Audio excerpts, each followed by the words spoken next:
Welcome to the Law Firm Growth Podcast, where we share the latest tips, tactics, and strategies for scaling your practice from the top experts in the world of growing law firms. Are you ready to take your practice to the next level? Let's get started. Hey everybody, welcome back to the Law Firm Growth Podcast. I'm your host as always, Jan Roos, and I am here today with an episode that I'm very excited about. So, as you guys may have been paying, well, if anyone's been paying attention, we've been having a lot of focus on intake in the last little bit.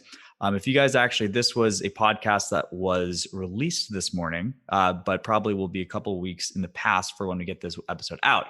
But we actually have Rikki Walther and Gary Winter from Lawvex, which is an estate planning firm in Central California that originally ended up reaching out for a listener question. But when we dug into it, we found out that these guys were running a pretty special operation, and I thought it was stuff that people needed to hear about. And they graciously agreed to come on the podcast, and we have them here today. So thank you so much, Gary and Rikki, for making time to come on the podcast. Yeah, you're welcome, Jan. Glad to be here. Thanks for having us. All right, awesome. So I kind of wanted to start out with just big picture stuff. I can tell based on our previous conversations and just stuff like that, that you guys are getting fantastic results with intake. And I think that's probably boiling down to focus on one level or another and something that you guys are doing differently than other firms in the area. So zooming out to like super big picture, what was it that got you guys focused on intake as a priority for the firm back in the day? Yeah, well, we actually, I think, learned it the hard way. We hired a dedicated marketing guy who was a full-time guy, and we were diving into all kinds of buying leads, Google ads, running SEO, and building up the website content, all the normal things, none of which are necessarily wrong. But what we learned was we were generating a lot of interest, and they weren't, first of all, necessarily the right people for our firm. And secondly, we didn't always handle that lead as well as we could. And so we sat down very early on and said, okay, we maybe have done this a little bit backwards. And what we went to was a dedicated intake model where we really, really doubled down and just said, we want to be extremely good at handling our leads and making sure we get the right people in the door and then serving them up to our partner attorneys at their initial consultation as best we possibly can. If we're not doing that, then we're wasting a lot of people's time, both on the intake side and the partner side. So I think it became really apparent to us after sort of fielding all those leads. Rikki fielded a lot of them. We all did, and we had a lot of appointments, but that doesn't necessarily turn into production, right? I mean, it's volume or quantity does not necessarily equal quality. So we learned that. We learned it by doing and experimenting, and we learned it the hard way. And that's really, I think, what turned us on to, hey, I think we need to be focused, first of all, and be really, really good at intake. Yeah, gotcha. And I know, I don't know, because I think we mentioned in the pre-call a little bit, having some of those stats up to kind of zoom towards the end a little bit, the numbers that you guys are getting right now on cold intake. And if, Gary or Rikki had that stuff available, what are the numbers looking like today? Yeah, we just pulled it as part of our conversation with you. We were doing back and forth on email. We just pulled it, I think, a week ago. And we had, for the year to date, 2020, 154 cold leads with 121 appointments set. So 78% appointment conversion. And then 85 of those appointments were attended for a 70% conversion to the sit down. And then 42 of them actually engaged. So we're, from engagement to the cold lead, it's a 27% conversion ratio. So we're actually really, really happy with that. I think that's fantastic.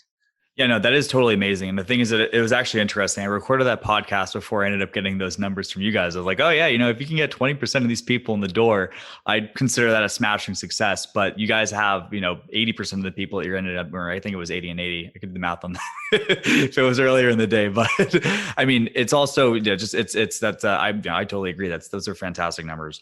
So I want to kind of dig into something, which is, I think some people don't necessarily realize how important this is, but you don't look at things in terms of an overall close rate. So can you take us through the major stages that you guys keep track of as far as the intake process and how that usually ends up shaping out? Yeah, one of the things we learned when we first dove in and really started tracking our leads and looking at our stats was that it wasn't always appropriate to look at conversion ratio from a global standpoint, because you're looking at three different kinds of people. And we identified, first of all, we have returning clients, which we call bucket one. We have referred people who are new clients, referred new clients, bucket two, and then cold leads, people that just call in from internet advertising or the website or whatever, and that's our bucket three. And so we analyzed our conversion ratios in those three categories. And the stats that I just gave you are bucket three, cold leads. Our stats for bucket two and bucket one are obviously much better, much higher. But in order to really get a handle on what was happening there, we needed to break it into those three categories and start, really focusing on it. So we refer to it as those buckets. Some other people, have different names for it, but I think it's important to segment, who you're talking to, and then look at conversion. If you're going to, have an intake coordinator like Rikki, we wanted her to be able to say, okay, this is what I should expect. This is a good target for this particular type of person. Right. And then also just to kind of zoom out a little bit on timeline too, like we were talking about the story when you guys really, dug your heels and decided this was something you wanted to do. How long ago was that to get to the point where you're at today? We've really started working hard on the marketing after we branded the firm. We branded in 2014. I was a solo from 2009 to 2014. And I, just built up my practice to the extent that I thought I could. And I had this vision for, a hub and spoke kind of a firm. A distributed law firm is what people are calling it now, with a centralized space for admin and meeting with clients, but then lawyers and staff can work remotely. So we wanted to develop Lawvex into that distributed law firm. So as part of the rebrand out of my name and into Lawvex, we pushed into the marketing space pretty hard to try and really build up the lead flow for our partners that were joining us. So I'd say it's probably been at least 5 years. I think we've been at it pretty hard for about 5 years, 6 years. Okay, awesome. And then just to kind of give some I think this isn't something that happened overnight, but with dedicated focus, getting to the point where this is something you can really consistently do and kind of getting the process going. And all right. So kind of thinking back when things ended up starting out, and I'll bring you in for this one, Rikki. So it's like, if you can think back to the times, and I think that was probably about 3 years ago or so, like what was it like dealing with these initial people that were coming from the marketing, and what kind of objections were you getting from people before you really looked into getting this process together? Well, for me, I actually went to school to be a paralegal. So I started out with Lawvex doing my internship here and ended up being hired on as an intake coordinator once Lawvex wanted someone specialized in specifically intake, taking on those initial phone calls. So for me, it was a whole new experience. Wasn't something that I went into having a marketing background in, or I was just like, I'm glad to be a part of the firm, I'll try it. And so I ended up finding out I had a natural skill set for talking to potential clients over the phone and current clients over the phone. And so for me, it came very natural to me. I care about people and their needs. And so I wanted them to feel comfortable in speaking with me, being able to build that relationship with them so they felt comfortable meeting with the attorneys at the firm and coming into our firm, and the background and education about our firm. And so a lot of the objections that I had gotten right off the bat were pricing. That's always a big flag for people when they're shopping around, regardless of really the legal need. They want, like, how much is this going to cost me? So we do try to cater to those needs. We do no charge consultation.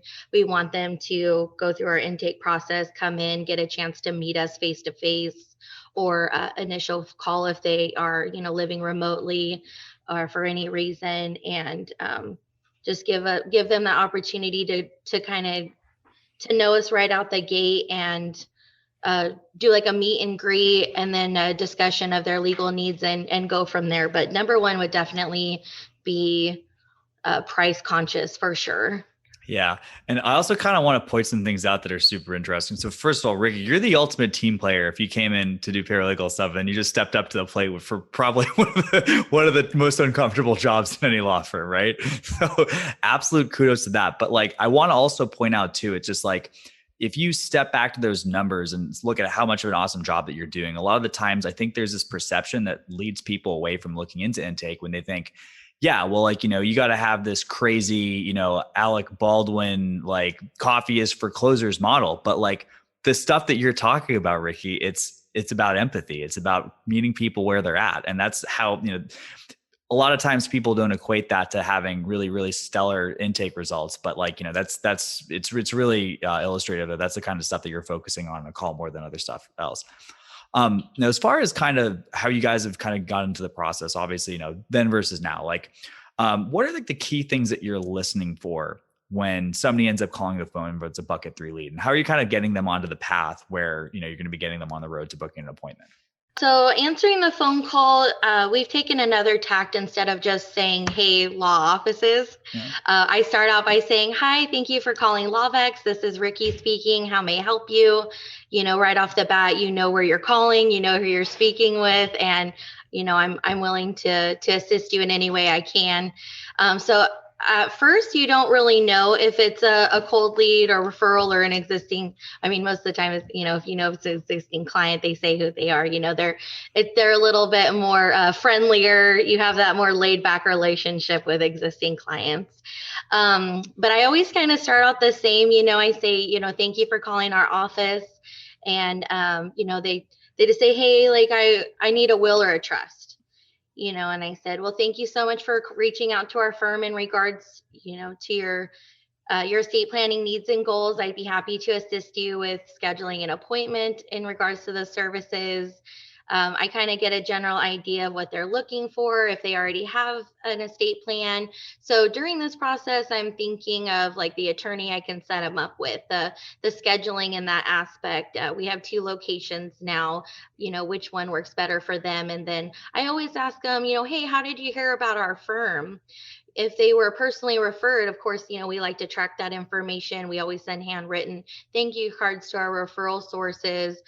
We value those relationships, and we want them to continue to refer their clients to us. And if they're coldly, oh, hey, I just threw something in Google, you're the first person that popped up, or, you're the only one that answered. I called a couple other firms, and, and sometimes with trust and estates, a lot of people, they really don't know what they're looking for until they can find someone to take that time to educate them and kind of sift through that dialogue and what they're needing. Yeah, I mean, that's a really good point too, because it's like, as far as people that are coming in and they're being very short and getting the stuff for the price, it's like, on some level, if you're getting the numbers that you're getting at, you figure out a good way to use the conversational judo to get people back on the right path. But what kind of process are you using to get people out of the question asking mode and getting them into the question answering mode? So listening is something that I definitely incorporate when I'm taking an initial phone call. You can learn a lot when them just talking.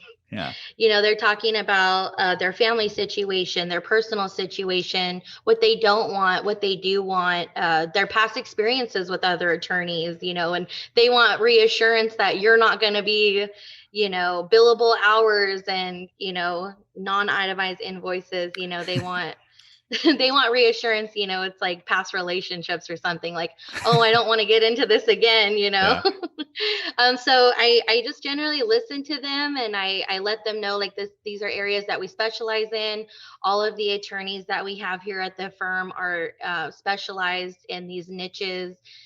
They have lots of experience. They can certainly answer any questions you may have. Let me get you on the calendar for a no charge consultation to answer those questions for you. And a lot of the time it really works. I think that sometimes when it comes to marketing and sales, you don't want to be too salesy. You don't want to dominate the conversation. You don't want to really, make them feel forced. They want to feel comfortable and that they're being heard. So I kind of just navigate the call to them. It's all about them, what we could do for them, what I could do to make their day better. They're calling not because they want to, they need help. And so in that moment, I try to just give them some type of relief, this, that, that they can just that relax and know that the help is on the way.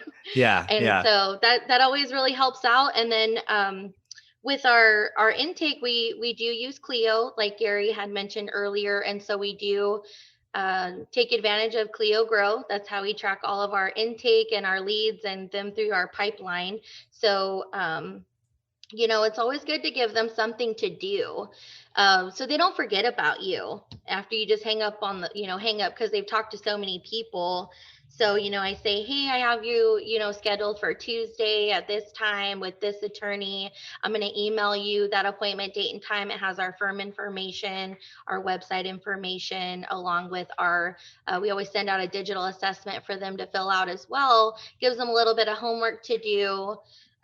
When we hang up the phone, they know I'm going to be sending those emails to them as well. So it's just good to keep that going until they come to our office and actually meet with us.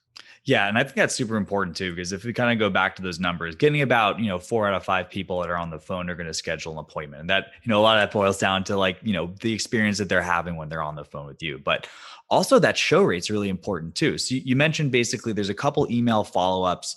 Do you guys think about when you're scheduling these things? Like, do you try to keep things within a certain time, or what other process is happening in between the initial appointment being booked and the person actually walking into the office? So once they're on the calendar and the email goes out, our office manager, Tisha English, she does what we call a matter review phone call the very following day. She reaches out to them, introduces herself to them, and gives them a little bit of information about our firm, that she's our office manager, reminds them, you spoke with Rikki yesterday and scheduled an appointment for such and such date. I wanted to confirm that you received our appointment email and our digital assessment. We do give them a time frame to fill out that assessment. We like to receive it back within 3 business days of their appointment. Otherwise, if they do not, we will cancel your appointment. Yeah, that's awesome. No, honestly. So we give them a deadline on that too.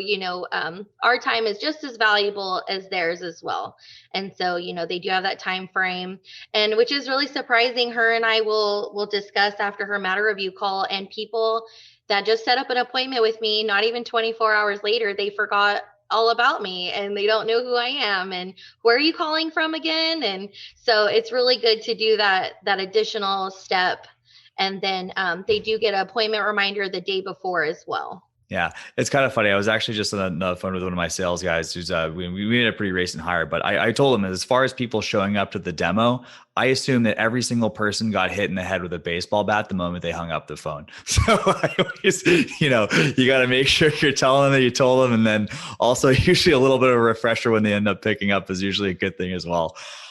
Okay. So I wanted to zoom out a little bit as far as, so we've talked about kind of, and again, it's like the bucket 1 and the bucket 2 leads. And we know that those are kind of going to be a little bit, it's kind of your game to lose at that point for those for the most part. So I'm sure those numbers are pretty high. So I'm always kind of try to fixate on what you guys would classify as a bucket 3 leads. But in terms of the stuff that's coming in, you guys have the phone calls, but I guess what are the major traffic sources that are getting somebody on the phone with you, Rikki, or on, a mail, or an email or a form fill or something like that? What are the things that fill up that third bucket? Yeah, as far as lead channels, at one point, Jan, we had 16, I think, Wow, that we were tracking, which is too many actually. But we wanted to sort of just throw the net really wide and see what stuck. And we were analyzing not only our conversion ratios, by bucket, by lead source, but we were also analyzing it all the way through to financial conversion. So we were looking at the actual dollars that the clients spent from a lead source on the firm, or whether matters were productive at the end of it, which was something we developed in-house here with spreadsheets and the help of our CFO, Jeff. We couldn't have done that without him. And we're just downloading that data and then analyzing it like monthly. And it was shocking, actually. Some of the sources that converted very nicely into engagements ended up with people that maybe dropped out afterwards, like they didn't pay, or it was a smaller matter or something. And then there were other lead sources that had less engagement, but when they did have engagement, they were really solid cases that good clients, good paying clients. So we summarily dropped, I think, after analyzing for about maybe it was 90 to 180 days. It was in that first year. And I think we dropped out of those 16 lead sources. I bet we dropped 12 of them. Wow. Yeah, they were all just like, didn't make sense. And we just said, nope. And kind of going back to something you said earlier, I think we learned a really important lesson there in terms of generating that cold traffic. Is we understood from that if we couldn't control our messaging out to the front end lead gen, then it was going to be a bad transition to the consultation. So if you're out there and you're advertising, you need to make sure that you're on brand and on message with what your firm's heart and values are. And if you don't know your heart and values, you probably should start there, because from there, then you can begin to speak that language in your advertising messaging and what your website says, and everything needs to match. So when you're buying leads, if you buy from a third-party lead source and they're out there, they're just trying to generate leads. They'll say anything and everything to try and generate lead. And I'm not saying all of them are bad, because some of them are good, but you have to be careful about that kind of thing if you want to get good quality leads to go all the way through the system. So that's a very long answer to what you were asking, but today I think we're running Google ads. We have a Facebook presence. We occasionally run some Facebook ads and events, and I think we are working with Yelp. That's been a good hit for us. And other than that, not much. I think we're not doing a whole lot of anything else. We're down to those three, and that's about it. Yeah. And I got a lot of, first of all, congrats on finding the holy grail as far as return on investment for channels. Cause it's like people can, it's vanishingly rare, which surprised me, for people to even know what they're spending, let alone being able to realize dollar to dollar what the return is on an actual channel. And like you said, going down from 16 to 4, that's, hey, talk about 20, talk about the 80-20 right there. Right. So I actually have a question about the branding too, because I also noticed it's obviously you guys, it's a two-way street, and even just from thinking back to some of the things that Rikki was saying just now, a lot of the messaging about helping people, and I was taking out a look at your guys' site before we ended up hopping on this call, and you guys have a really interesting brand message around rescue. So I wanted to dig into that a little bit. How did that kind of come up? I mean, what was leading to that, and how did you end up settling that and really rolling that out at all different levels of the company? It started a couple of years ago in the redesign of the website. We worked with a firm called Spotlight Branding, and they just exclusively work with lawyers across the country. And we put a lot of thought and discussion into speaking to where our clients were. And a lot of our clients, since we're a trust and estates firm, they're either maybe coming in because they've lost a loved one or something like that. They're going through probate, trust administration, or somebody's incapacitated, so they're grieving. Other people are fighting with their siblings over estate funds or something like that, so they're angry. And other people are coming in doing estate planning, and they're uncomfortable, right? Because they're talking about their own mortality, and they're spending money to do it on top of that. So everyone is uncomfortable. And then you layer on top of all that just sort of what I call the chip on people's shoulder about lawyers in general, that they're afraid of us, that we're going to just charge them all kinds of crazy fees and not talk about that or not help them understand. So it really was a result of us sitting down with Spotlight and going through that that lead gen process and understanding, controlling that message. And what we wanted the message to be was that you're looking for help, and we're extending our hand. We want to help you. We want to walk through that process with you, kind of Yoda, Luke Skywalker kind of thing. We're here to guide you through that. We want you to feel comfortable. We're going to challenge you, but we're also going to be compassionate towards you and help you educate and understand about what's going on. So I think the rescue concept sort of came from that, and just sort of born out of our overall mission of just, making a less frustrating legal experience for people. Yeah. And it's kind of interesting too. Is like, I see some parallels to this with a lot of the stuff that happens in just, block and tackle advertising stuff. It's like, people always talk about message match. You have to have the landing page match whatever you're putting out on the ad. But yeah, as far as the human process, it's so important to have that feedback back, like both ways. So kind of on that note, sometimes you have this issue where, people, the term tire kickers. Do you guys run into people who you describe as that? Is that a term that even makes it into your thing? And what do you guys do to address that and try to minimize that as much as you can? I'm actually pretty familiar with that action. I just recently learned about that term listening to your podcast. Oh, thank you. The serious leads and the tire kickers. I'm enjoying the intake lingo I've been learning.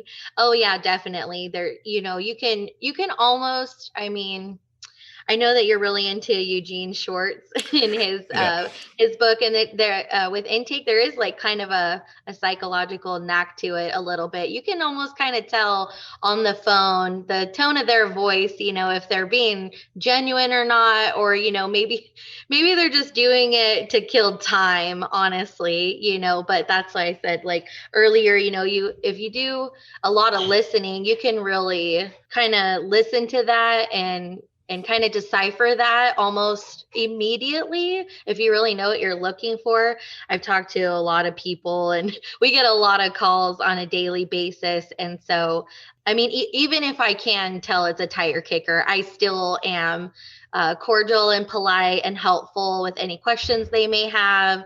My dialogue still doesn't change much, even if they are just kind of price shopping. With estate planning, one of our values is transparency with fees. So if someone's calling up for, a specific attorney's hourly rate, or how much is it for trust administration or something, I'm still honest about the retainer for those fees, the hourly rate for the attorney.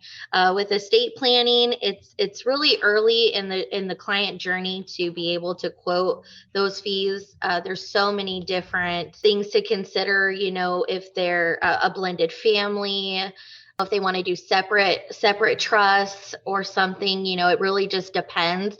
The whole goal while I'm on the phone is to get them on the calendar and in the door. That is my main goal, for them to feel comfortable enough to make the appointment and to get inside. And then the attorneys take over the rest. Yeah. We'll also say this too. I mean, it's really refreshing to hear that that's kind of the attitude that you're getting on this. And again, it's not like this is kicking the can down the line where they have to deal with somebody worse because you didn't qualify them out. I mean, I always kind of say there's usually a tension between you're either qualifying out too many people and you're going to throw the baby out with the bathwater to some possibility, or you're letting too many people in and you're getting hosed. But I think like, as long as people are like, oh man, another Rikki consult. No, like it doesn't seem like it's gotten that bad for you. But I mean, I think it also speaks to the fact that you guys probably have a situation where by the time somebody's understood the value that you can provide, they're probably more likely to actually move forward with that than, if they were just getting the price and walking away. Right. And then just a quick question, just little tactical one. And we know, we don't have to go into specifics or anything like that, but like relative to the market, would you guys consider yourselves price leaders? Are you guys about market rate, or would you guys say you're at a premium as far as, estate planning in the area? Sure. Yeah, I can take that one. We have historically tried to set ourselves right at market, or maybe just slightly under market. There's the traditional large firms in the area that are prolific estate planning firms that are going to be 30% more than us. There's smaller firms like solos that may come in 20 or 30% less than us. And we try and sort of hover right in there at the market rate in terms of our estate planning services. I think over time, we've actually probably drifted to under market, just because we really didn't increase fees, on an annual basis. If anything, I mean, for a couple of years there, we even were able to decrease them slightly. But in the past year, probably, I think I'm seeing more signs that we probably need to go up and be slightly, market or market plus, just because of the experience that we're offering and the target market that we're seeking to serve. Yeah. And I'd say you guys are probably at less of a risk of having those things getting out of line because, you clearly you have a CFO full time, which is pretty rare for a law firm in the first place. So I don't think you're going to get caught blindsided by that. But yeah, no, it's like also just kind of like speaking about the structure a little bit too. And this is something that I forgot to do in the intro, but Gary, it's very interesting that you are the CEO of Lawvex instead of what a lot of people would refer to as a managing partner. So you guys have taken a lot of, looks like you guys have put a lot of focus on getting the structure around, probably more of, I guess more of a Main Street business than the way that people are referring to places in a law firm. So how did you guys kind of arrive at that structure? And do you guys think about things differently than the way that most firms in the area do? Yeah, absolutely. And it's a completely different business structure from a traditional law firm, which is, pyramid shaped, and you have your name partner at the top and your senior partners and your junior partners and so forth. We looked at that really hard before we rebranded and set the firm up. And we were looking for something that was a flatter organization that would allow lawyers to be lawyers and administrative people, business people like me to do that. It is part of my role and part of my title to be, the managing attorney here, but uh, my primary function and what I spend most of my day doing is running the business side of things so that the partners can do what they do. So the business is just structured differently that way. It allows the lawyers to function very independently, but under a brand that they don't have to manage or monitor or do the marketing or whatever. They can market themselves, as much or as little as they want. They don't have billable hour minimums. I mean, there's a baseline threshold here, but it's comparably low compared to a traditional firm. And we're grading our partner lawyers. We're interested in their reviews as opposed to their production. Now, there's some production obviously that has to happen, but we work together with them to determine what their financial goals, what their quality of life goals are in a true partnership, as opposed to traditional firm where you show up and you say, okay, we're going to grind this person out and get as much out of them as we possibly can. So I see what we're doing more as a true partnership, and the traditional firm more as just a like what Michael Whalen calls as the churn. So we're trying to avoid that. And some people might call us a lifestyle firm because we do allow people to function less than full time. But call it what you want. We're interested in balance, and we're interested in serving the client in an amazing way. And I think if you have an unhappy partner, you're going to have an unhappy client, because if they're incentivized to overbill, then the client's going to be angry or the attorney's going to be unavailable. And so if you just kind of realign the incentives through the business model, it gets a whole lot better. So yeah, we were very intentional about that, set it up that way from the beginning. Yeah. And I think I know the answer to this, but Gary, when's the last time you personally billed an hour for the firm? Let's see. Well, it was last night actually. So okay, gotcha. I do. About a third of my time is still production. Okay, yeah, fact, gotcha. Yeah. After this call, I actually have a client meeting in a couple hours. So I'm still practicing law, still doing stuff, but I'm a lot more niche-y and selective about what I do. And a lot of the basic estate planning now gets farmed off to partners that are using our system and that we've trained to do that.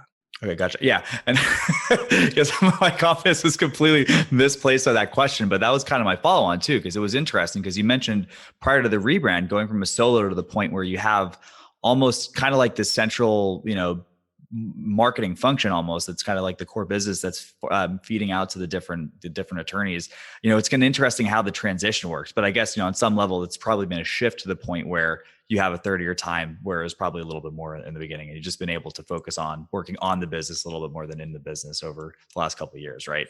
Yeah, absolutely. I mean, it didn't happen all at once. This was a vision that we started with, and what we were looking for was the distributed firm concept. And, I still wanted the ability to practice with some of my clients that I've had forever and do certain things. But I just really enjoy teaching. I like, mentoring my partners that are coming out of a big firm environment. Some of them are, in need of encouragement because they've never been given independent matter authority before for one reason or another. Some of them are pre-retirement, and we encourage them and say, hey, you can do this, or we can use you over here and you can have a wonderful practice this way. So we're also, and a wonderful thing about our firm is we take people that don't maybe quite fit the traditional firm sort of model, and they have a wonderful place here that they can have a little bit more of a flexible environment. Is still very financially productive for them to be here. But on the whole, most people choose to actually work less and make the same instead of working the same and making more, if that makes sense. Yeah, I think, yeah. Most people are interested in that kind of an environment, and that's what we facilitate for them. Yeah. I mean, I'm getting that like the culture is super important to you guys. And I mean, given that it's a bit of a non-traditional setup, like what are you guys doing to get more people on the team? I guess it's not necessarily the same way that most people kind of do it old school way, but how are you guys finding winners to, get on the bus? Well, so far, I haven't actually had to recruit because people seem to be, approaching me either through LinkedIn or sending me an email or just, shooting me a note. So I've just been hit up pretty frequently with folks. And it's enough that as we've grown and to be able to work that way, I think that's beginning to be more formalized as we're expanding and looking, for another office and another location probably next year. So it's mostly been just very selective, fitting with our culture and our values and our team. And it probably will continue to be that way until we get a little bit larger. But I really appreciated your podcast with the gentleman who was talking about, setting up business succession planning for a law firm. And I don't recall his name, but it was a great show. Roy Ginsburg, I believe. Yes. Yep. Yeah. And he had some excellent points. I remember him saying some stuff as I was listening to the podcast, and I go, "Oh my gosh, I just said that yesterday or something." I was like, that has so resonated with me, and it's part of that concept of what he was saying in terms of making your law practice salable. It also makes your law practice healthy, in the sense of letting lawyers be lawyers, let business people be business people, and having those healthy fundamentals in terms of your financials and brand and continuity and cash flow and so forth is all part of being able to have a healthy business or a law practice for sale. And it also helps to scale and grow. So it's kind of for both. I think the vision for Lawvex is eventually to sprout more outsourced locations. I think we'd like to have one more next year and maybe do another one the following year and just kind of continue to slowly grow out. That being said, I think they're considering non-lawyer ownership in California. And so if that happens and we can, get, outside investment capital on board, we could expand a lot faster, but that's still a little ways off. Yeah, I mean, that's a completely different, if we get, that ends up happening, we're gonna have to be touching base on a podcast and whatever that ends up cracking on. But I mean, this is the thing, I really, one of the reasons I thought it was super important to get you guys on is that I detect absolutely no sense of stigma around the disciplined pursuit of people who are contacting the firm in order looking for help. And unfortunately, some people think of that as beneath them or think of that as sales, but you guys have just built that into the culture. And, what are the, what are you guys able to reap from that? It's an organization that's in a position to scale very effectively, and you have control over your stuff. And you know that, the marketing efforts are going to be showing, bearing fruit as time goes on. And just, it's just really a lot of that responsibility and prioritization, to be honest, that's been able to get it to that point. So I wanted to switch gears. I had a couple of tactical questions that I wanted to kind of touch base on. So one of the things was follow-up. So to this point, we've spoken a little bit about people who are calling the firm. But how do you guys think about either people that are coming in from a form fill or people that might fall off the path at some point? So, what if we have the situation where the office manager calls in for the touch base, the person doesn't pick up, or somebody doesn't show up for, a consult, or like, what's kind of the philosophy that you guys take on that? And what do you guys end up doing with it? I think, well, one thing's for sure, once they get into our system, then we have their email address and they go on our email newsletter, which is sent out monthly and just updating. So there's a passive inbox that they're going to get an email in their inbox. But I don't know, Rikki, do you want to respond to that? Maybe you have something more to add specific. So sometimes when the office manager does do a follow-up call, they do leave a voicemail. Most of the time people do call back, or they just end up showing up to their appointment.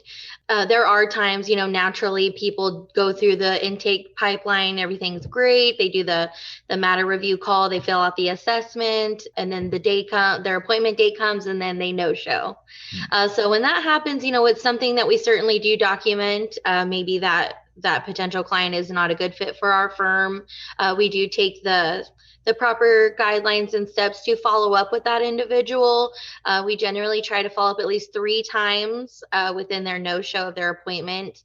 But like Gary said, just to reiterate, we do put them into our email newsletter. We do have record of them in our system if they ever do choose to contact our firm and reschedule their appointment. We do have a fillable form on our Lawvex website that you are able to fill out as a web form inquiry as well with your information also. As soon as something like that comes into my email and I get notified of it, I drop everything I'm doing and I reach out to that lead immediately. Yeah. That is something that I was trained on my very first day at Lawvex. You contact that person as soon as possible. Yeah, that's awesome. And because the contact rate is, I mean, that's one of the things too. It's interesting when, I mean, we've been doing a lot more work with our clients to just kind of parse those things up and kind of see, but it's like, I think a lot of people underestimate how many leads, if you look at the total people that fall off, I think more people are lost in that initial contact than after you've actually gotten them on the phone, because I think it's the most vulnerable, because I mean, they don't know who they're letting down at that point. But after, if they have a call and then they don't pick up the second one, like, oh geez, Rikki doesn't think I'm a jerk. I mean, and that's honestly, it's probably a bigger leg up than you guys even realize. If that was day one stuff, that's something that takes people years sometimes to get that going. And another thing I wanted to ask, as far as the follow-up stuff. So, okay, so we got three follow-ups with any no-show, and that's the thing too. Like, it's a lot of people will just write those off immediately. But if you guys still have that built in the process, like I'm assuming there are people that end up getting recovery. And then as far as, we've spoken a lot about getting people into the consultation, but what have you guys put any thought into the actual close rate once somebody's on a consultation? There's a couple of questions that have kept coming up. It's like, especially with COVID and stuff, you've got hey, this really sounds great, but I think I'm going to have to get back to this a little bit later. Like, what do you guys do when those kind of objections end up coming up? Yeah, very much.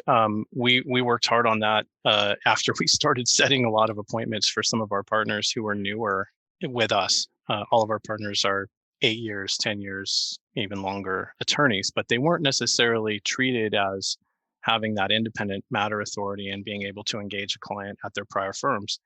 So we have a basic system that we go through in an initial consultation. If it's a free consult, then it's we want to listen to them, hear them first. That's critical because lawyers tend to talk too much. And so to put them at ease, we sort of let them vent and talk, hear what their goals are and ask a few questions and kind of meet and greet that way. And then we want them to hear about who we are and share our values, and then a personal story from the attorney, like, this is why I practice this kind of law, and sort of the story grid mentality. And then get into, at least at a high level, sort of, this is how this kind of matter works based on what you're sharing with me, whether it's estate planning or probate or trust administration. Here's the basic steps. And so you share some education and just give that freely, not as legal advice necessarily, but as general information. And then get to a point where you can say, going forward, if you're going to engage us and hire us, then if we're doing a fixed fee matter, I know enough, I should be able to quote you a fixed fee. Here it is. Are we moving forward or not? And in a trust administration or probate, these are our retainers. And if this works for you, you like our firm, you like us, think we're competent, then let's engage. So that sounds simple enough, but most lawyers have never heard that routine before. And they were approaching initial consultations as spring-loaded to give legal advice. And I'm telling them, like, first of all, from a conflict standpoint, that's a bad idea. Second of all, that's not the function of the consultation. Function of the consultation is get an engagement. So get to know them, let them get to know you, share your heart, share your values, share your story, share a little bit about this kind of matter, and say, okay, is that a good fit for you? Do you want to engage us? So going through that with some of our partners, especially the ones who had not been given that kind of independence at their prior firms, has been really critical. And just teaching it and then going, over questions with them, and even doing, video training sessions and stuff. We've invested a lot in that so that they could at least get that methodology down. And I know you mentioned story frame, but is there any other sort of, I guess, framework that you guys have used to kind of arrange that as far as the consultation itself goes? It's pretty detailed in our estate planning process. I've got it down to a science. I mean, I've done so many of those. I think we're on track to do a couple hundred a year. So it's very specific in the estate planning side. On the other matters, it's more, here's a framework and kind of fill in the gaps. I mean, we don't want to overly script our attorneys. They should have the ability to freewheel within the framework as they see fit, right? So, but the priority being, you need to listen to them. You need to share about you and about the firm, and then you need to get to the general information about the case, and then an engagement. So So not specifically. And the other matters, like as long as they're following sort of that protocol in the consult, then it usually works out. Okay, awesome. Yeah, so you guys more or less developed this process in-house just from the experience of doing all of these, right? Yeah, well, somewhat. Although you also had Allie on your show recently. So I was listening to her consultations back in 2008 when she was first doing Alexis Martin Neely stuff. And so she had an intake system, and I was one of her customers and listening to her podcasts. That's 12 years ago. Yeah. And she was one of the first people to really go out there and say, hey, this is an intake system. This is a service system. And we went all in on that because I was first starting, my solo practice. And so a lot of the fundamentals, I think I have to, give credit where credit's due, is her and other people who were out there talking about it at the time. What we do now is our own, obviously, adaptation of it, because it's been a decade.